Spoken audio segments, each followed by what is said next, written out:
Yo, check this out. Your boy is back and I'm better.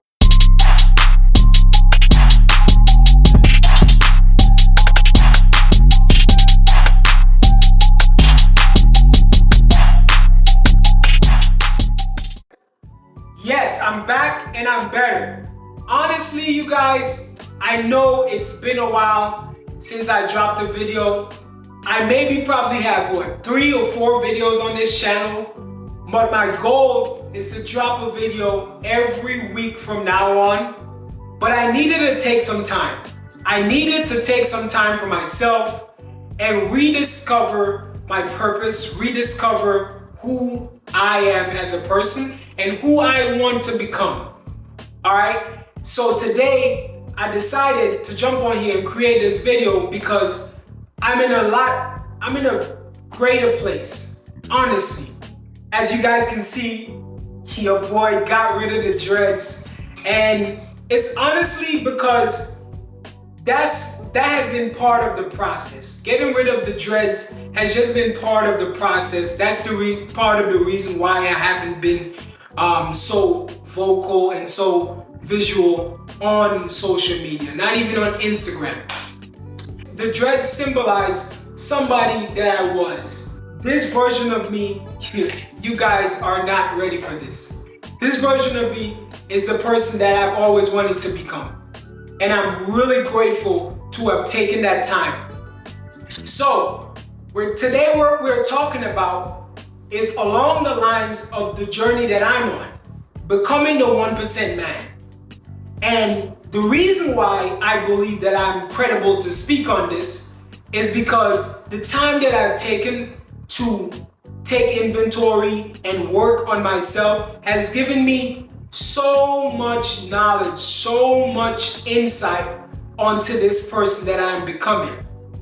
And I truly believe that there are people out there, yes, you watching this video, I believe you can be part of this crew as well. You can be part of this evolution. You can be part of this 1%. But it's not very easy. It's simple, but it's not easy. The simple things in life are usually the most difficult because we make it the most difficult.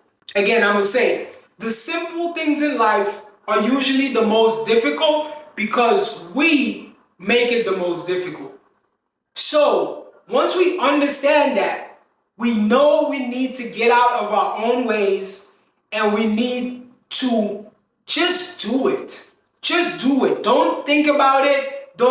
Just do it. Start small and build up. So that's what I've been on, and I'm really privileged to be in this position to come and share with you guys what we got to talk about today. All right, so let's dive into this. And I wanted to start off with a quote that I got. Let me get my notes real quick. So this quote was really powerful. It really sent chills down my spine when I read it, and I truly believe it will hit you as well. And it goes like this: hard times create strong men. Strong men create good times. Good times create weak men, and weak men create hard times. I'll say it again. Hard times create strong men. Strong men create good times. Good times create weak men, and weak men create hard times. How many of us fit that description? The weak man, the man who is settling, the man who is contented with mediocrity. This quote here sent chills down my spine because I was once that man. I was once that man who was settling for mediocrity, didn't have a goal, didn't have a vision for his life, and was just allowing life to happen. I felt as though everything was happening to me. This version of me, though, has evolved because I had to take accountability and realize life is happening for me, not to me. Even the difficult things that happens in life, it's happening for you. So the reason why this quote was so powerful because, as I said, we have so many men out here, and I believe we're in an epidemic when it comes to men. We have so many men out here just contented to being mediocre, and that is creating hard times. And it's not really so much of a bad thing, because I truly believe there's going to be another generation of men who fall upon those hard times, who are going to have to become the strong men. So it's just a cycle. But I truly believe if you have awareness that you can become more, by not doing that, you're basically saying to God, you're basically saying to the universe that I don't want the greatness that you have for me. I don't want to be part of the 1%. I don't want to be wealthy. I don't want to be well known. I don't want to be impactful. I just want to be mediocre.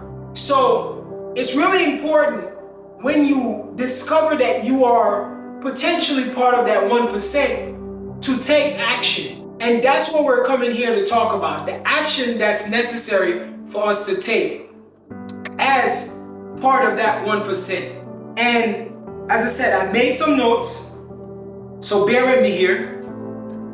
But number one action that we should take to level up and become a 1% man is accepting accountability. You can't start nowhere else besides accepting accountability for your life. As I said, life happens for you, not to you. So the difficult things and the bad decisions and the trauma that you have built up inside, that is for you to use as fuel. That is for you to say, you know what? I made a bad decision, but I will not make that happen again. I will learn from this mistake. I will learn from this trauma, and I would create a better environment for my family, my community, and the world at large. There was another powerful quote that I read, and the quote said, "Be the change that you want to see in the world." So if you are not being that change, why are you sitting there complaining about Kamala? Why are you sitting there complaining about Joe Biden and Donald Trump and this, that, and the third, and you are not stepping up? So first, I want you to accept accountability. When I discovered that, honestly, when I discovered that everything that has happened in my life, growing up without my two parents in a third world country, and everything that comes with that, everything that comes with not being quote unquote part of the educated group in class, not being part of the popular group in school, all these things that I used to mentally internalize and allowed me to stay stagnant in my life, I had to take accountability for that. I had to take accountability to say, these things happened for me. These things are not just things that I can take lightly. These things is things that I can use as fuel to level up, and such that I did. And I'm so grateful that I came to this conclusion, because without coming to this conclusion, you don't become the 1% man. Without coming to this conclusion, you don't even see the potential of you becoming the 1% man. So that's number one. Number two is setting standards for yourself. Set standards for yourself. Stop being mediocre. Stop being subpar. Stop settling for everything people throws at you. You have control of your life. A lot of us feel as though because we work a 9 to 5, that's as good as it's gonna get for us. Because we've seen our parents work a 9 to 5, because we've seen our dad, maybe he's out of shape, we feel as though that's our life. No!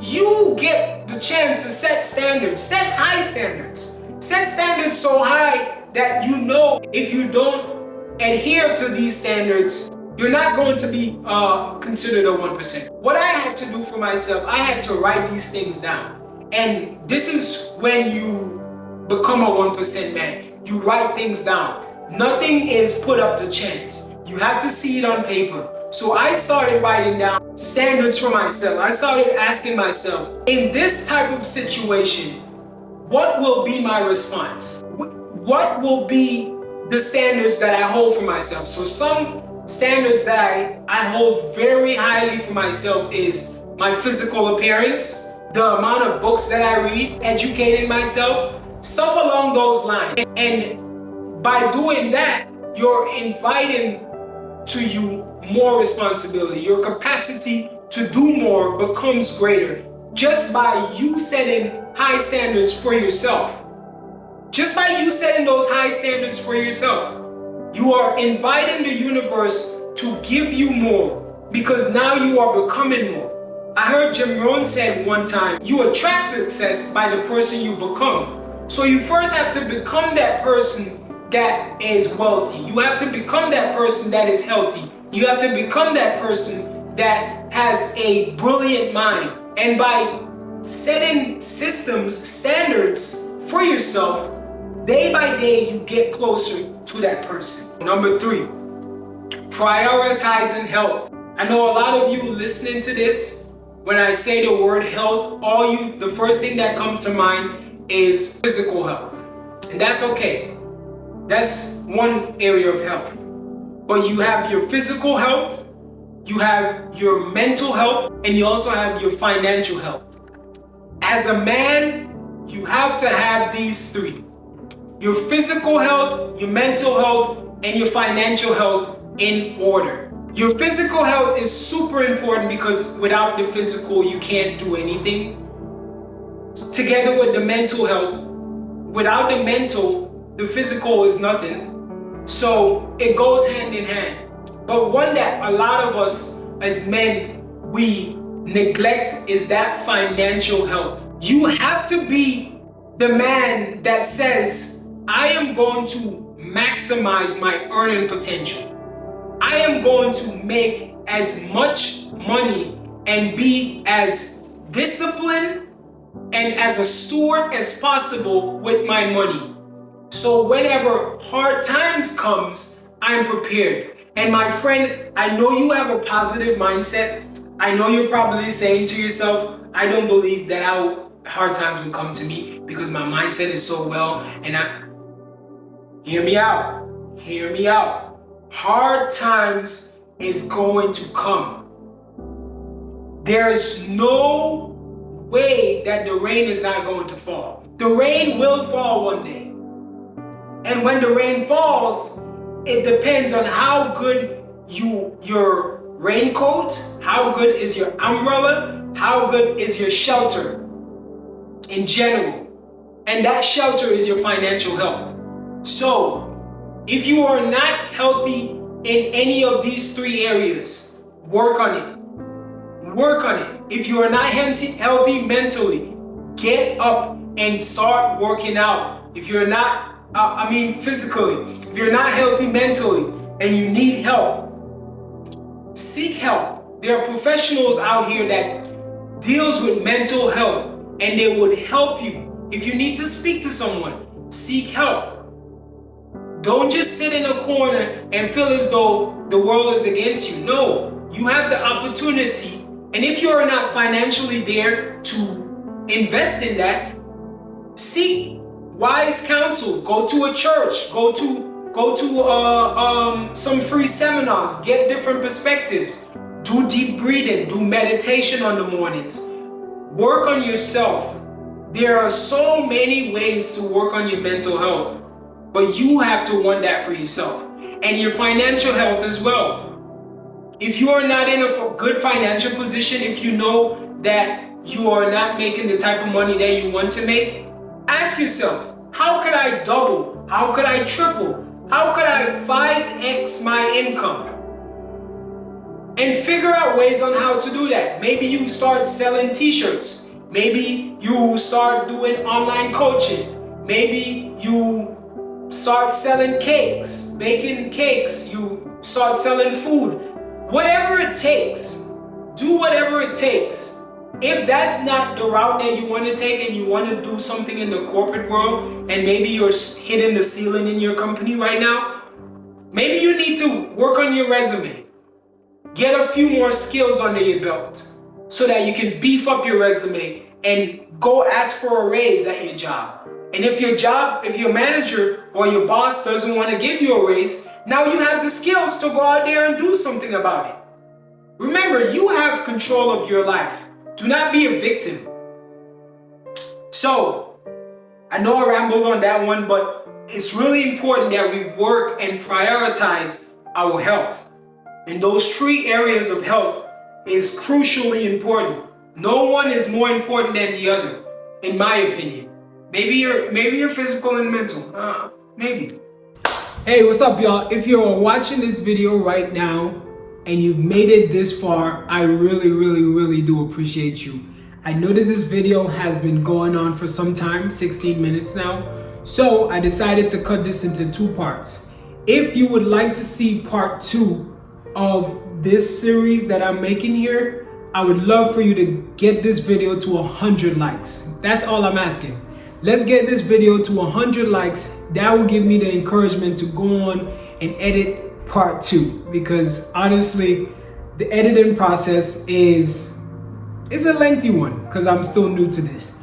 But the encouragement is definitely needed and is definitely appreciated. So let's get this to 100 likes, share and subscribe.